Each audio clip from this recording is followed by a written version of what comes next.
எல்லாருக்கும் வணக்கங்க. இந்த வீடியோவில் நம்ம தோட்டத்தில் தர்பூசணி வந்து 3 ஏக்கருக்கு அறுவடை பண்ணி முடிச்சாச்சுங்க. முடிச்சதுக்கப்புறம் நிலத்தை எப்படி ரெடி பண்ணுறது, அதே மல்ச்சிங் ஷீட்டில் எப்படி வந்து நம்ம மறுக்க நடவு செய்கிறது அப்படிங்கிறத பற்றி எல்லாமே இந்த வீடியோவில் பார்க்கலாங்க. அதுக்கு முன்னாடி நம்ம சேனலை இன்னும் சப்ஸ்கிரைப் பண்ணலைன்னா மறக்காமல் சப்ஸ்கிரைப் பண்ணிக்கோங்க. அந்த பெல் ஐக்கானையும் தட்டி விட்டுருங்க. வாங்க வீடியோக்குள்ளே போகலாம். இப்போ இந்த 3 ஏக்கருமே நம்ம வந்து தர்பூசணி வந்து அறுவடை செய்கிறத நான் ஆல்ரெடி ஒரு வீடியோவை பண்ணி போஸ்ட் பண்ணியிருக்கேங்க. அதையும் செக் பண்ணி பாருங்கள். இப்போ இந்த நிலத்தை வந்து எப்படி நம்ம பக்குவப்படுத்துறது அப்படின்னா, நம்ம தர்பூசணி வந்து வெட்டி முடித்ததுக்கப்புறம் நம்ம என்ன பண்ணிட்டோம்னா ஃபுல்லாமே களக்கொல்லி அடிச்சிட்டோங்க. களக்கொல்லி அடித்து ஒரு நாள் கேப்பில் என்ன பண்ணிட்டோம்னா இந்த கொடியெல்லாம் இருக்குது பார்த்தீங்களா, அந்த கொடியெல்லாம் எல்லாமே வந்து இந்த சென்டரில் இருந்ததுங்க. இந்த சென்டரில் இருந்ததை 2 சைடு இருந்ததையுமே எடுத்து நடுவில் பிடுங்கி போட்டுட்டு அது வந்து அறுவடை செஞ்சு முடித்ததுக்கப்புறங்க மறுபடியும் அடுத்த பேட்ச் வந்து நடவு செய்யறதுக்கு நம்ம நிலத்தை வந்து ரெடி பண்ணோங்க.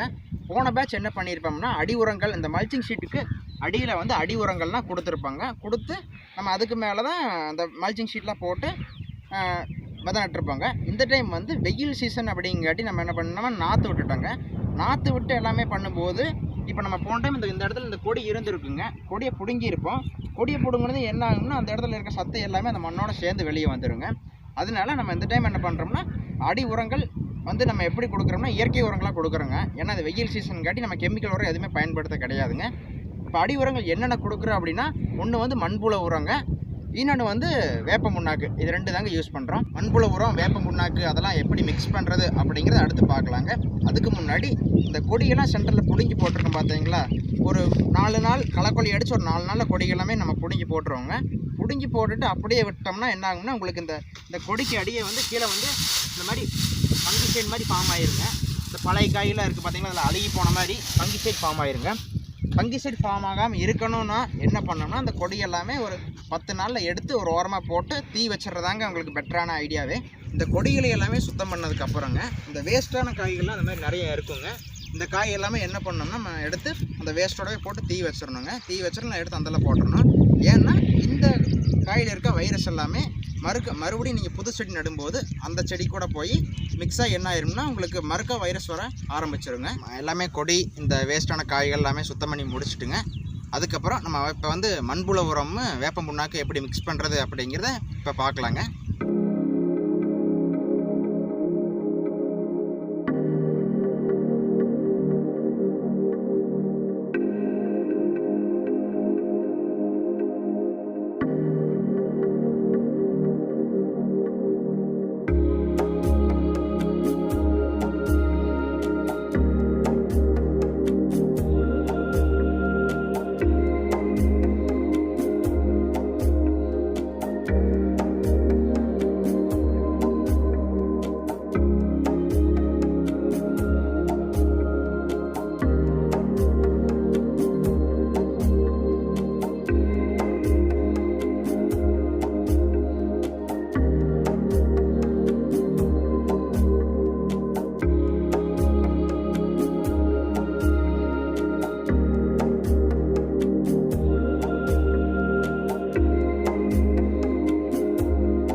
நம்ம வந்து மண்புழு உரம்ங்க, அடுத்து வேப்ப புண்ணாக்கு 2யுமே மிக்ஸ் பண்ணி வச்சாச்சுங்க. இது பாருங்கள், இதுதான் அந்த மண்புழு உரமும் வேப்ப புண்ணாக்கு மிக்ஸ் பண்ணி வச்சுருக்காங்க ஆல்ரெடி. இப்போ நம்ம அதை எப்படி அந்த குழியில் போடுறது, எவ்வளோ போடுறது அப்படிங்கிறத இப்போ பார்க்கலாங்க. வாங்க பார்க்கலாம்.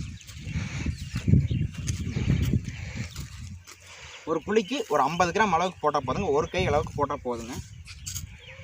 இந்த மாதிரி போட்டுருணுங்க ஒவ்வொரு குழிக்கும். ஒவ்வொரு குழிக்கு இந்த மாதிரி போட்டுட்டு என்ன பண்ணோம்னாங்க ஒரு குச்சியோ இல்லைன்னா வேறு ஏதாச்சும் இந்த மாதிரி மிக்ஸ் பண்ணி விட்றக்கு, ஏதாச்சும் கையில் கலக்காமல் வேறு ஏதாச்சும் மிக்ஸ் பண்ணி விட்றக்கு ஏதாச்சும் எடுத்துங்க. இந்த மாதிரி மண்ணோட ஈவனாக கலந்து விட்டுறணுங்க. கலந்து விட்டோம்னா தான் மண்ணில் உங்களுக்கு இந்த உரம் வந்து நல்லா போய் சேருங்க. ஏன்னா அது இயற்கை உரம், கொஞ்சம் பிடிக்கிறதுக்கு லேட் ஆகுங்க. இது கூட வேறு எந்த கெமிக்கலும் கலந்துட வேண்டாங்க. கலந்தோம்னா என்ன ஆகுன்னா அந்த மைக்ரோ நியூட்ரிஷன் எல்லாமே செத்து போயிருங்க. அப்போ இந்த உரம் யூஸ் பண்ணுறது ரொம்பவே உங்களுக்கு ஆபத்தாயிருங்க. ஈல்டு உங்களுக்கு அதிகம் கொடுக்காது. ப்ராசஸோடு முடிஞ்சுங்க. ஒரு இதிலிருந்து ஒரு 5-6 நாள் கழித்து நீங்கள் வந்து நான் அந்த டைம் நாற்று வந்து ட்ரேடில் கொடுத்துருக்கேங்க. ட்ரேட்லேருந்து கொடுத்து நம்ம கொண்டாந்து நட்டுருவோங்க. அடுத்து இந்த மல்ச்சிங் ஷீட்டோட இந்த மல்ச்சிங் ஷீட் இருக்குது பார்த்தீங்கன்னா, அதோட திக்னஸ் வந்துங்க 25 mm வருங்க. அதோட திக்னஸ்ஸு இது என்ன மல்ச்சிங் ஷீட் என்ன கம்பெனியோடனா கோனான் மல்ச் அவங்களோட தாங்க இந்த மல்ச்சிங் ஷீட்டு. அப்புறம் இந்த ஹோலுக்கும் எவ்வளோ கேப் இருக்கும்னா 1.25 அடி கேப் இருக்குங்க. அடுத்து இந்த பெட் எவ்வளோ அகலத்தில் ஓட்டி இருக்குது அப்படின்னா 6.25 அடி அகலத்துக்கு ஓட்டி இருக்குங்க. 6 to 6.25 அடி இருக்குங்க அந்த பெட்டோட அகலம். போன பேட்ச் வந்துங்க நம்ம வரிக்காய் நட்டுருந்தாங்க. இதான் அந்த வரிக்காய்ங்கிறது இப்படி தான் இருக்குங்க. நம்ம இந்த பேட்ச் வந்து கலாஸுங்கிற கம்பெனியோட வாட்டர்மெலன் தாங்க, வாட்டர்மெலன் ஷீட் தான் யூஸ் பண்ண போகிறோம். இது வந்து கருப்பு காய்ங்க. நம்ம இந்த டைம் எல்லாமே ட்ரேடில் கொடுத்துட்டோங்க. விதை எல்லாமே ஒரு 15 நாள் கழித்து தான் நடவு செய்வோங்க. ட்ரேடில் விட்டதுக்கு முக்கியமான காரணம் என்னென்னு வந்து பார்த்தீங்கன்னா 15 நாள் வரைக்கும் நம்ம வச்சு மெயின்டைன் பண்ணுற செலவு டைம் எல்லாமே நமக்கு கம்மிங்க. 15 நாள் வரைக்கும் ஒரு மருந்து அடிக்கணும். எப்படியுமே 15 நாள் வரைக்கும் எப்படி ஒரு 4 தண்ணி பாய்க்க வேண்டியது இருக்குங்க. மருந்து அடிக்கிற கூலி மருந்து இதெல்லாமே கன்சிடர் பண்ணி தான் நம்ம வந்து ட்ரேடில் கொடுத்துருக்காங்க. அப்போ இந்த கருப்பு காயோட நாள் எவ்வளோன்னு வந்து பார்த்தீங்கன்னா எப்போ இந்த கருப்பு காய் வெட்டலாம் அப்படின்னு வந்து பார்த்தீங்கன்னா ஒரு 60 நாளில் வெட்டலாங்க. 60 நாள்லேருந்து நமக்கு 15 நாள் வரைக்கும் 15 நாள் நம்ம மைனஸ் பண்ணிட்டோம்னா 45 நாள் தாங்க நம்ம தோட்டத்தில் நட்டு அதை பராமரித்து கொண்டு வர்றது. நம்ம வெயில் காலத்தில் பராமரிக்கிறதுங்கிறது ரொம்ப வந்து பெரிய விஷயம் தாங்க. தண்ணீர் பற்றாக்குறை, கிளைமேட்டிக் சேஞ்சு இதெல்லாமே வந்து நம்ம கன்சிடர் பண்ணி தான் இந்த மாதிரி நம்ம ட்ரேடில் கொடுத்துருக்காங்க.